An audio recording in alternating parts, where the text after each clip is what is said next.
So we are reading about the relationship of the two in one, the master of existence and his conscious force, the mighty mother, and how all this universe is their play. This whole wide world is only he and she, we read. And Aurobindo is giving us beautiful examples of this relationship between them. And the Lord in the universe, in the manifestation, although he is here as the soul, she is here as nature, as the dynamic, effective force of nature in the world. Although he is the Lord and Master, he surrenders to her. He lets her settle and run everything. He does whatever she wants. He follows her rules and her laws. But all the time, she is preparing that individual soul involved, as if forgetting himself. She's preparing him to again become the ruler. And so then, in our human level, we think that we are masters of nature, that we can control nature, and we try to make her do what we want. And she accepts this play. She lets us believe that. But then we read that she pretends that for him she was made. She lives only for his use, for the use of us human beings, us conscious beings. But conquering her, then is he most her slave. He is her dependent. All his means are hers. Nothing without her he can. She rules him still. That's the stage of evolution that we are at, most of us human beings. The soul in us has not yet become conscious and master, but we think we are very clever beings and that we can organize things and arrange things. And nature is allowing us to do that, because in this way we can grow and discover ourselves. But then, as a new stage comes, this is what we're going to read about today. Line 701 on page 65.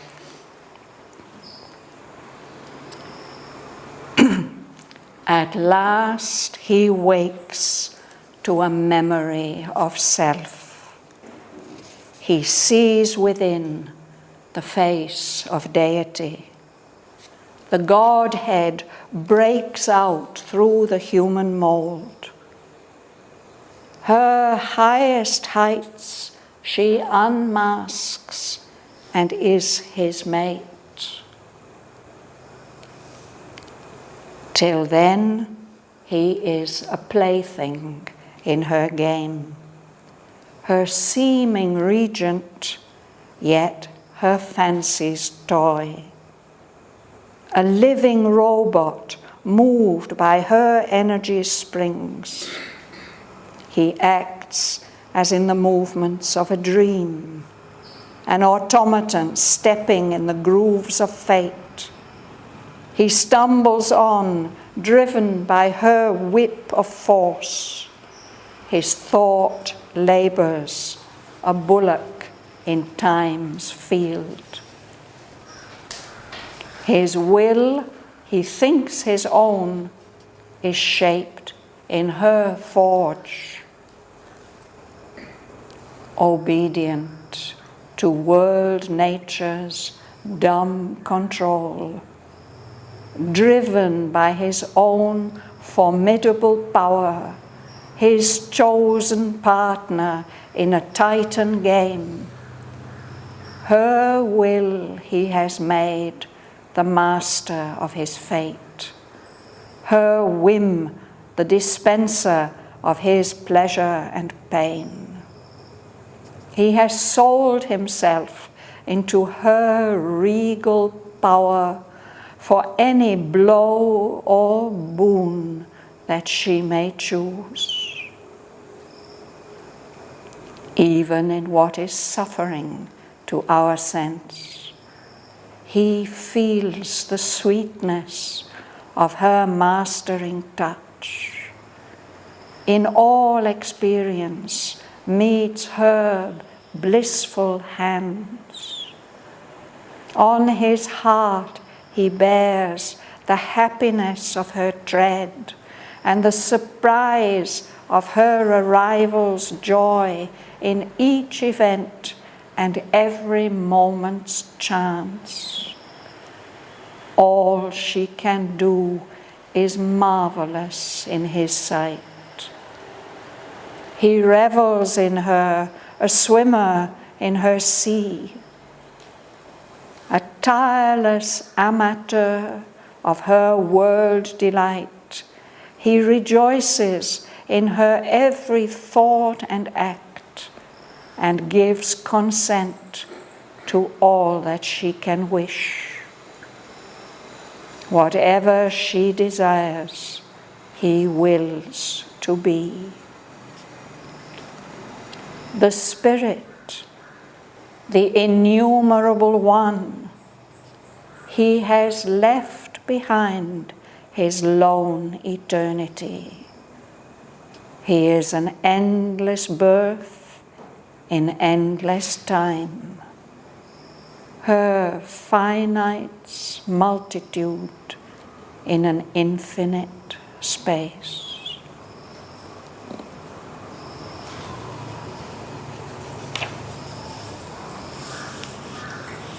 So he, the Lord of existence, incarnate here in the manifestation as the soul, forgetting his infinity and eternity, hiding himself in his creatures and growing gradually until he remembers who he really is.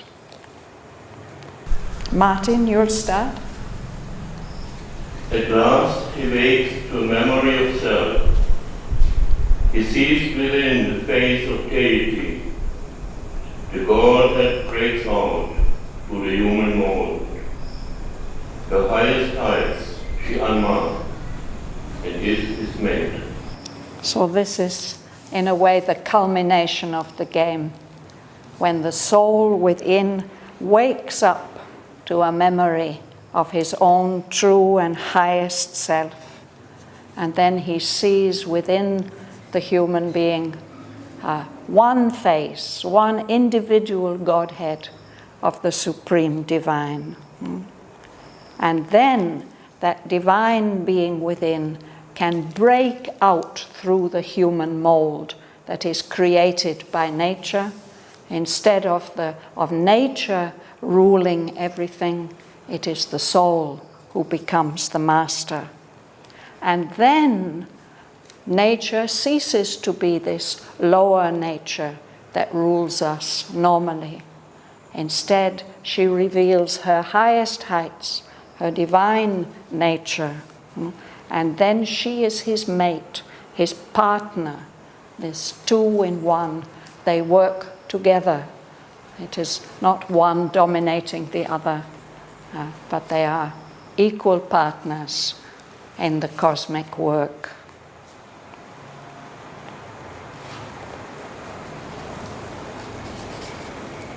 Bhavana. Till then, she is a plaything in her game. Her seeming regent, yet her fancy stall. A living robot, moved by her energy springs. She acts as in the movement of a dream, an automaton stepping in the loops of fate. He stumbles on driven by her whip or force. His thought labors, a bullock in time's fields. His will, he thinks his own. a shape in her form. Yes. So until that happens, until the individual soul wakes up to a memory of self, then the conscious being, the half-conscious being, is just a plaything of nature. This conscious being seems to be her regent, not the king, but the deputy king. But he's really just her plaything, her fancy's toy. Nature does whatever she wants with him. He's a living robot. It's this idea of nature as prakriti, as machinery. So, a living robot. So all his movements are movements of nature, controlled by her springs, all the springs that hold the automaton, the robot, together and make him move. So all our actions, they're just like movements in a dream. We're not really conscious of what we are doing, and we don't really have much free will about it. An automaton, it's another word for a robot. Actually, it's an older word for a kind of mechanical object that works by clockwork. So it may move around looking like something like a metallic human being, but it's just stepping in the grooves. It can only follow exactly those tracks that material determinism, fate, fixes for him. And this poor automaton, he stumbles a lot. He trips and falls. And nature is always driving him on. This human living robot. The thought labors, but it's laboring like a bullock being driven along in the fields of time. I often feel like this, that one doesn't have much free time or free will. There's always something driving us on. This has to be done and that has to be done. And just when you think you've cleared all the tasks, whoops, something else pops up that has to be dealt with. And this is because our will, which we think is our own free will, is shaped by nature in her forge, where she does all her metal work and sets things up. She's determined what we shall think and what we shall will. Subbu. Obedient to world, nature, dumb control, driven by his own formidable powers, his chosen partner in a title game. Her will he has made the master of his fate. Her will the dispenser of his pleasure and pain. He has sold himself into her regal cover for any blow or wound that she may choose. Let's pause there. It's a long sentence. So the soul, who should be the master for a long time in the process of our evolution, he is obedient to this dumb control of world nature, of the evolutionary power of nature that's driving things forward. He allows himself to be driven. This power of nature is his own power, his own conscious power, but he's put her in this position, and she's formidable, very powerful. She is his chosen partner in this Titan game. It's a game of superhuman proportions. So he's in this game. He's decided to do whatever she wants. Her will, he has made the master of his fate. She will decide and choose for him. Her whim A whim is when you decide something or you want something for no particular reason. A frivolous decision, a whim. Her whim, he has made the dispenser of his pleasure and pain. Is life going to be pleasant? It depends on what she wants. Is it going to be painful? Yes, if she chooses. He has sold himself into her regal power, sold himself as her slave so that she can do whatever she wants to him. She's the ruler, the regal power, the empress. And he will accept any blow if she beats him or any gift that she gives him. So we are the outer vessels of this play. We human beings are the roles that these two play their drama in. So we suffer, no? But even in what is suffering to our sense, he, the soul within, feels the sweetness of her mastering touch.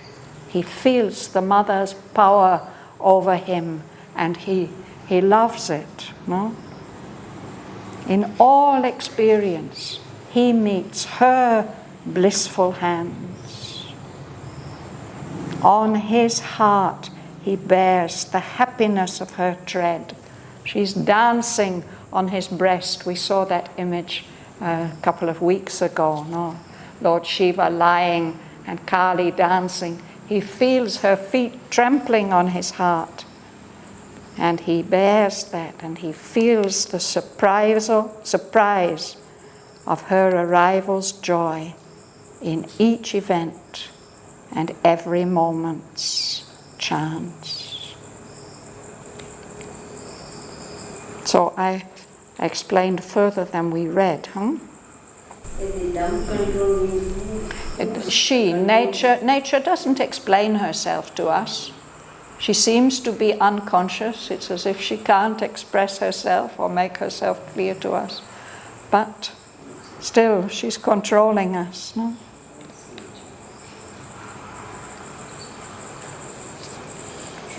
Ask something? Yes, please do, Tone. Thank you. The he in this part of both, is she developing still? And if so, how? Yes. I love your questions, Tom. I'm so glad you're back. Yes, this is what's so interesting. Of course, ultimately, he is the master of existence. But he's decided to incarnate himself in the nature forms of the manifestation. He dwells within them.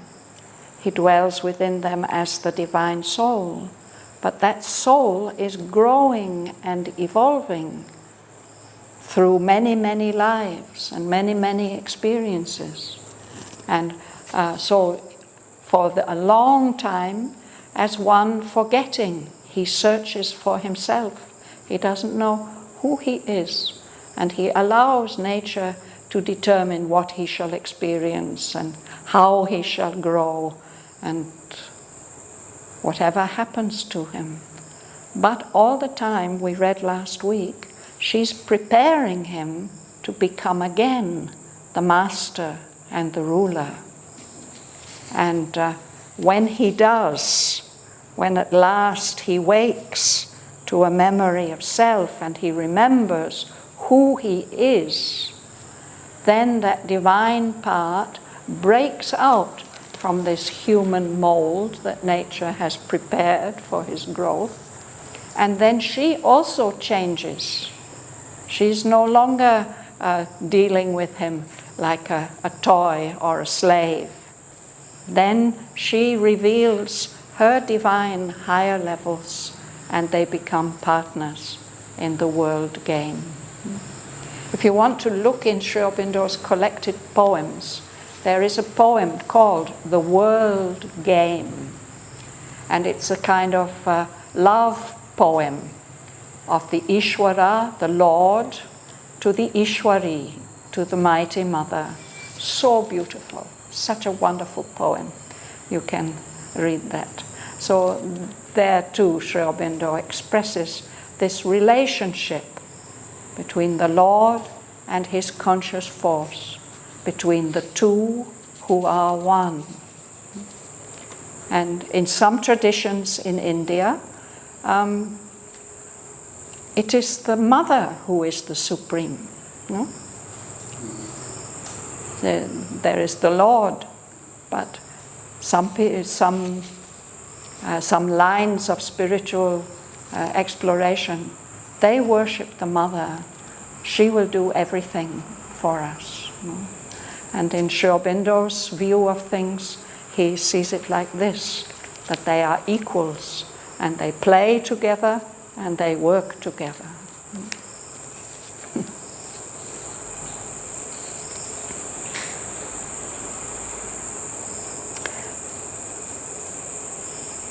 So we could go to line 720, and you read, please, Sarojini. Even in what is suffering to our sense, he feels the sweetnesses of her masculine touch.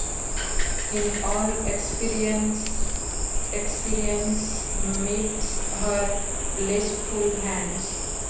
Of this his heart he bears the happinesses of her tread, and the surprise of her arrivals of joy in each event and every moment's change. Chance, yes. So this is a wonderful state of consciousness that some spiritualized beings have come to. And again, there's a poem Sri Aurobindo expresses this in, it's one of a series called Meditations of Mandavya. Mandavya is a rishi, and it tells how on walking on a terrace at night on the rooftop, he came and stung my foot. And he says the human mind thought of a scorpion and was deceived by forms. But the heart felt the touch of the divine and was filled with delight. So it's like this. The soul, when it's awakened, feels the sweetness of her mastering touch, even in what is suffering to our sense. In all experience, he feels the shaping hands of the mother, her blissful hands, feels her dancing on his heart, and enjoys the surprise of her arrival in each event and every moment's chance. If we can come to that state, we'll be able always to smile, whatever happens to us. I remember there's one of Mother's disciples, an elderly lady older than me. She was very, very close to the Mother. And Mother used to tell her, try to be grateful for everything. If you cultivate that everything that happens, it's the touch of the Mother shaping you to what she wants you to be. So here, when Sri Aurobindo is talking about he, this is the soul conscious within. The outer consciousness doesn't experience things like this in our conscious being, but the soul within feels like that. You'd read Joel, please. All she can do is marvelous in his sight. He revels in her, a swimmer in her sea. A tireless amateur of her word and light. He rejoices in her every thought and act, and gives consent to all that she can wish. Whatever she desires, he wills to be. The Spirit, the innumerable one, he has left behind his known eternity. He is an endless birth in endless time. Her finite multitude in an infinite space. Thank you. So this is the soul's experience. We, in our waking consciousness, we don't usually feel it. But that's what the soul in us is feeling. So if we can identify, find that soul and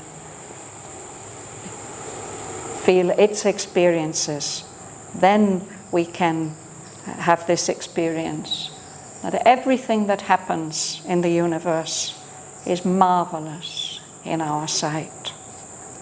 And we can just revel in her as if we're swimming in the ocean of her presence. A tireless amateur. An amateur is somebody who does things because he just loves to do them.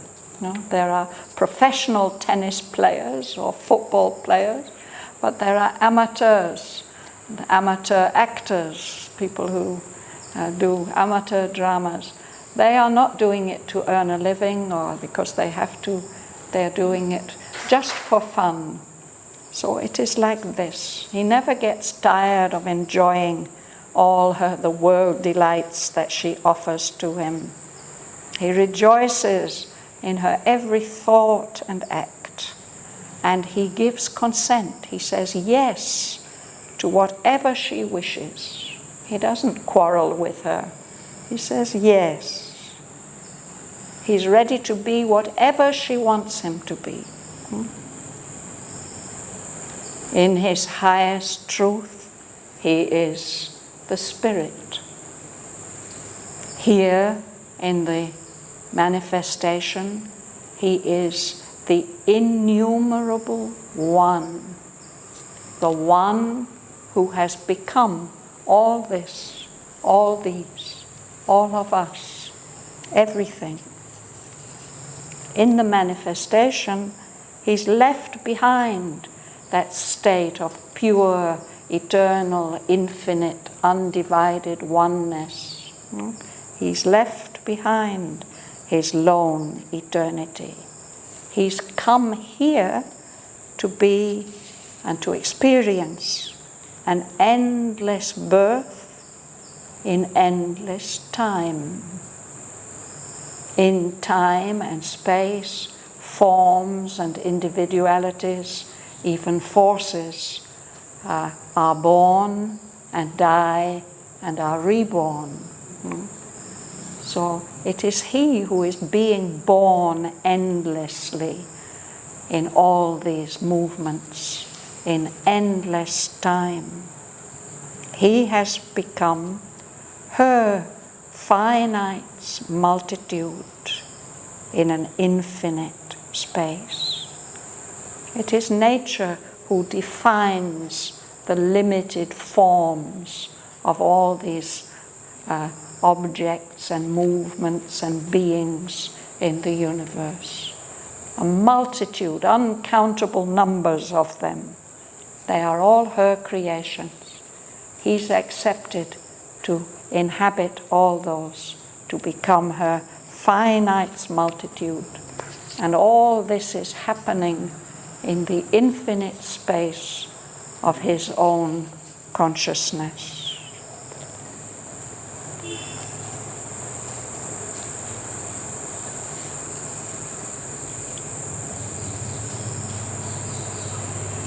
So this is another aspect.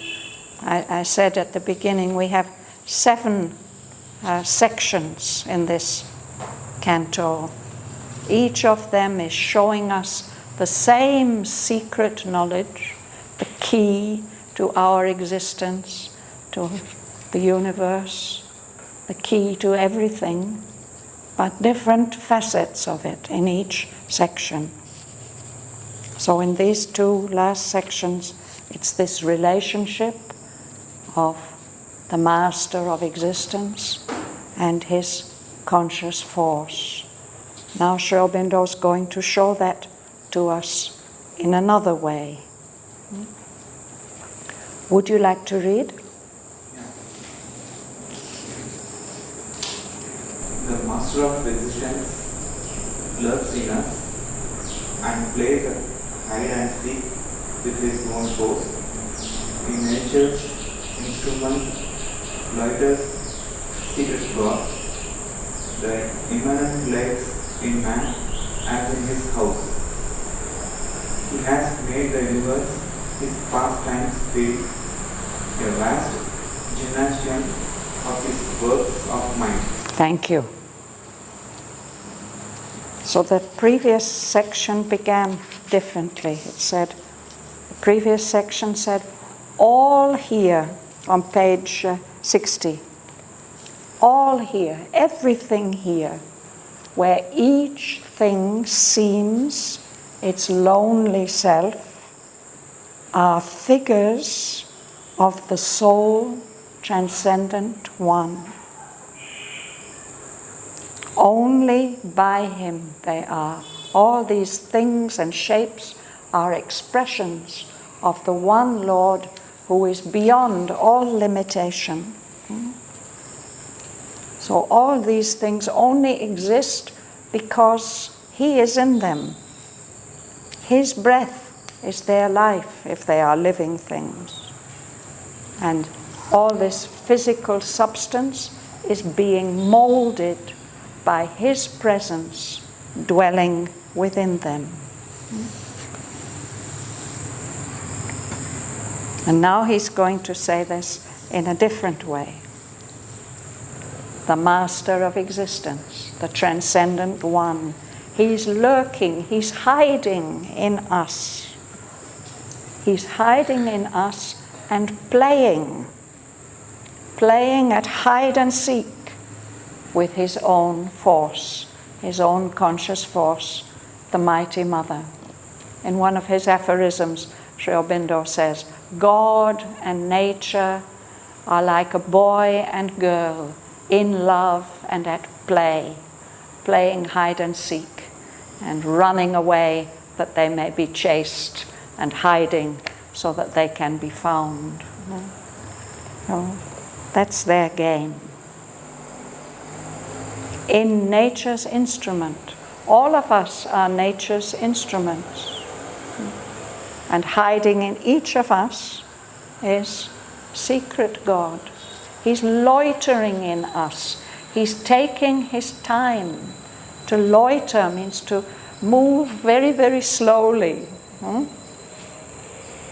He's not in a hurry to reveal himself. The immanent, the divine presence dwelling in things in the universe. That immanent divinity is living in us. Our bodies are his house. And he's made this whole universe his pastimes field, the place for him to enjoy himself in, to have fun. A vast gymnasium of his works of might. In Europe, this word gymnasium, and nowadays it means a secondary school or college. But in England, it means a place where you do gymnastics. Yeah? This is because the original word is ancient Greek, and in the ancient Greek cities there were areas set apart where young men and older men would go and do sports and cultivate their bodies, make them strong and beautiful, and the younger ones would learn from the older ones and the older ones would teach the younger ones. So there were both these aspects of physical exercise and of learning. So in some languages, the idea of the gymnasium as a place for scholarship has been emphasized, and in other places, the idea that it's a place for exercise of the body. So for the Lord, the universe is both these things. You know, He's developing the bodies, and He's developing the consciousness. Yes, Sebastian. It says in place at hide and seek. Why is this at? Is it a special English connotation? Because I would say I can place hide and seek. Yes, plays at hide and seek. You can play at a game. But here, yes, I think he's done it partly for the rhythm, but it's quite understandable. He's playing at all different kinds of things. You can play at basketball or tennis or this or that.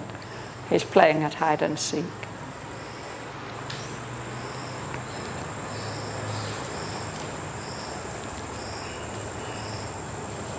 Olesia. All knowing, He accepts our darkened state, divine, where shapes of animal or man. Eternal, He ascends with age and time. Immortal, Dallies. with mortality. Yes. So He, of course, as the Lord, is all-knowing, omniscient. But when He comes into the universe as the soul, He accepts our darkened state, our state of ignorance. He's the divine, beyond all form. But He puts on, He wears these shapes of animals, all different kinds of animals, some absolutely amazing ones, animals or man. He's eternal. But when He comes into the creation, into the manifestation, He says, yes, He accepts the conditions of fate and time. Fate is the word we give, or the label we put on things that the universe does to us that we can't avoid. So these are usually somehow results of universal laws, of the laws of matter, the laws of karma, fate. So He accepts all those laws when He becomes animal or man. He is eternally immortal.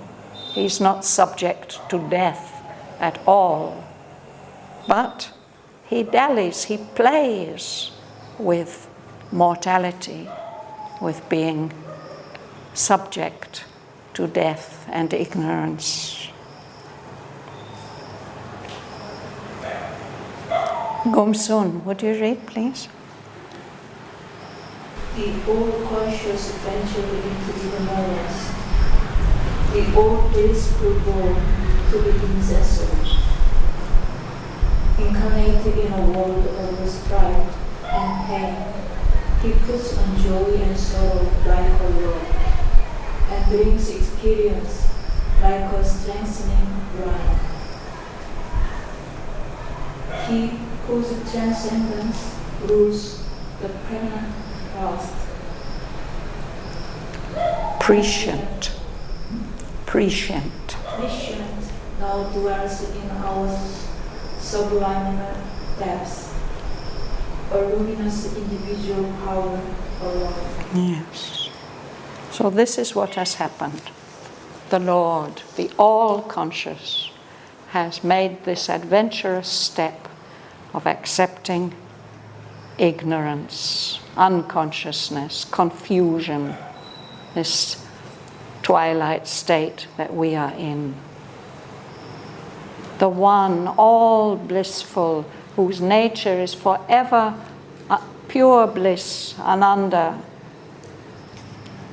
By incarnating in the world, he bears being insensible. That is, to be like a rock, a stone that has no senses, no capacity for feeling or experiencing delight. Insensible, somebody who's insensible. He has no feelings. He takes on a body, he incarnates in this world of strife, of conflict and clash, this world of pain.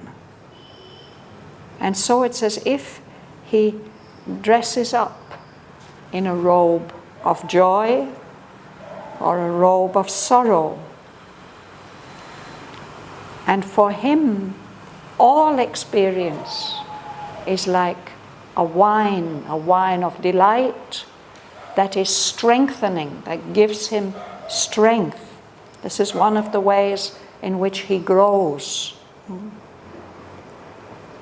So that one who in his transcendent state is the ruler of those vasts, the vasts of eternity and infinity, the formless vasts that are pregnant.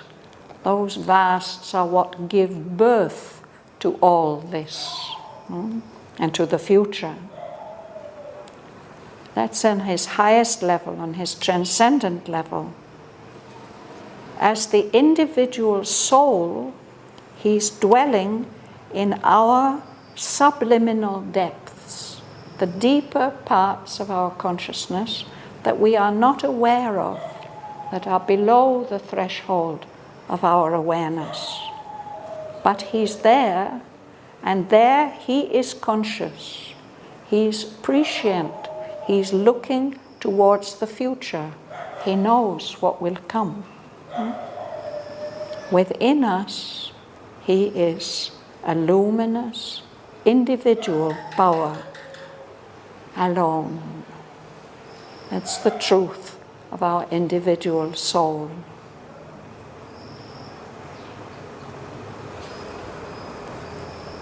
I think we'll stop there for today.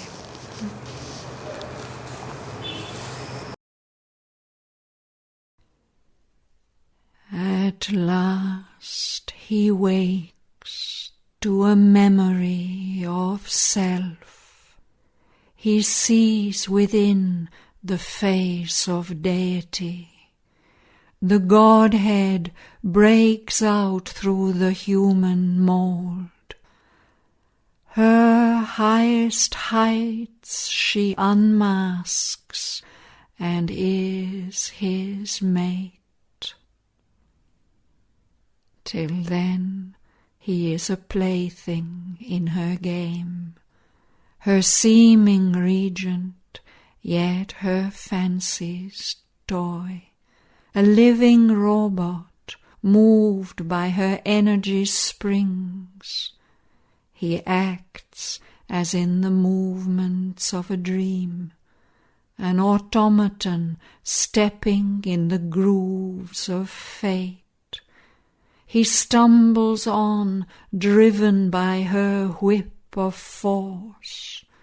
His thought labours, a bullock in time's fields.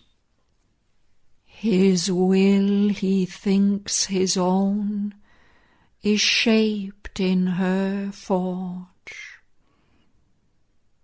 Obedient to world nature's dumb control, driven by his own formidable power, his chosen partner in a titan game. Her will he has made the master of his fate, her whim the dispenser of his pleasure and pain. He has sold himself into her regal power for any blow or boon that that she may choose. Even in what is suffering to our sense, he feels the sweetness of her mastering touch. In all experience meets her blissful hands. On his heart he bears the happiness of her tread, and the surprise of her arrival's joy in each event and every moment's chance. All she can do is marvelous in his sight. He revels in her, a swimmer in her sea, a tireless amateur of her world delight. He rejoices in her every thought and act, and gives consent to all that she can wish. Whatever she desires, he wills to be. The Spirit, the innumerable One, he has left behind his lone eternity. He is an endless birth in endless time, her finite's multitude in an infinite space. The Master of existence lurks in us and plays at hide and seek with his own force. In nature's instrument loiters secret God. The immanent lives in man as in his house. He has made the universe his pastime's field, a vast gymnasium of his works of might. All-knowing, he accepts our darkened state. Divine, wears shapes of animal or man. Eternal, he assents to fate and time. Immortal, dallies with mortality. The all-conscious ventured into ignorance. The all-blissful bore to be insensible. Incarnate in a world of strife and pain, he puts on joy and sorrow like a robe, and drinks experience like a strengthening wine. He whose transcendence rules the pregnant vasts, prescient now dwells in our subliminal depths, a luminous individual power alone.